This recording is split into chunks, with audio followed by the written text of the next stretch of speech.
Growing discontent among Indians.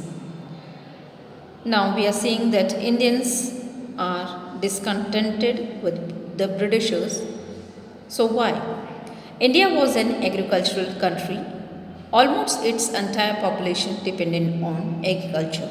The British wanted to collect as much as wealth as they could, so they forced the farmers to grow the cash crops like opium and indigo.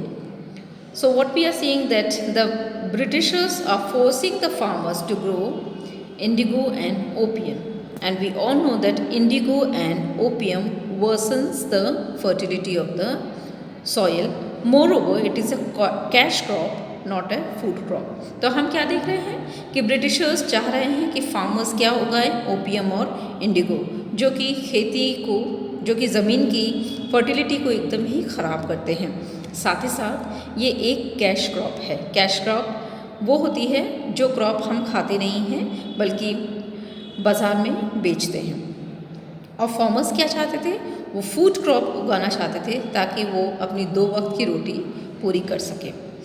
वहीं पर Britishers चाहते थे कि Indians opium और Indigo उगाएं और उसे कम से कम रेट पे उन्हें बेचें, और जिसकी वजह से इंडियंस फार्मर्स को बहुत घाटा हो रहा था।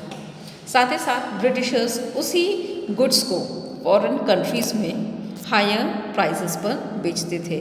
सिचुएशन तो और भी ख़राब तब हो गई जब फार्मर्स से हैवी टैक्सेस लिया जाने लगा, जबकि उनके खेतों से कुछ ज़्यादा उपज होती नहीं थी। चाहे बाढ़ आए या सूखा आए, उन्हें टैक्सेस पे करना ही होता था। So these were the reasons: the high taxes and the growing of the cash crops and paying very less for that cash crop. All these things made the Indian very poor, and that's why the Indian farmers were very much discontent. Okay, now coming to the handloom industries.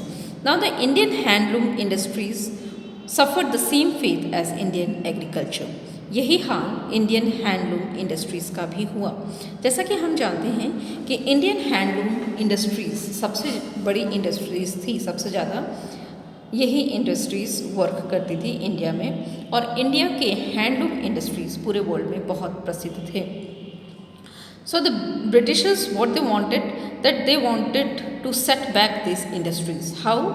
They wanted that the farmers should sell their raw material of the textile industries such as silk and cotton to the Britishers at very low prices. तो britisher क्या चाहते थे कि farmers जो raw material कपड़े बनाने के लिए यूज़ करते हैं वो उनको ही बेचे, कि इनको सिर्फ ब्रिटिशर को बेचे और किसी को ना बेचे, वो भी कम से कम प्राइस में। और उस रॉ मटेरियल को वो कहाँ लेके जाते थे? वो ब्रिटेन लेके जाते थे, और फिर वहाँ के मैन्युफैक्चरिंग इंडस्ट्रीज़ में उससे कपड़े बनाए जाते थे, और उन्हीं कपड़ों को इंडिया में ही बेचा जाता था।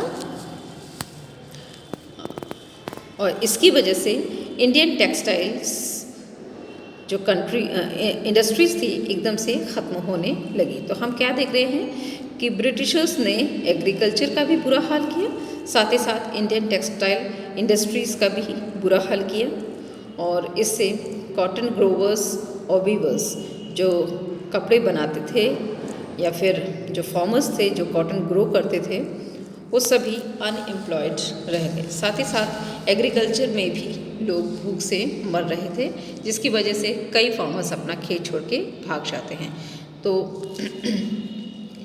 तो यही कारण था कि इंडियंस, चाहे वो हैंडलूम इंडस्ट्रीज़ हों या फार्मर्स हों, पूरी तरह से अंग्रेज़ों से खफा थे, नाखुश थे। वो चाहते थे कि कब ब्रिटिशर्स को इस देश से भगा दिया जाए। So this was the reason why the Indians were, the common people were being discontented with the Britishers.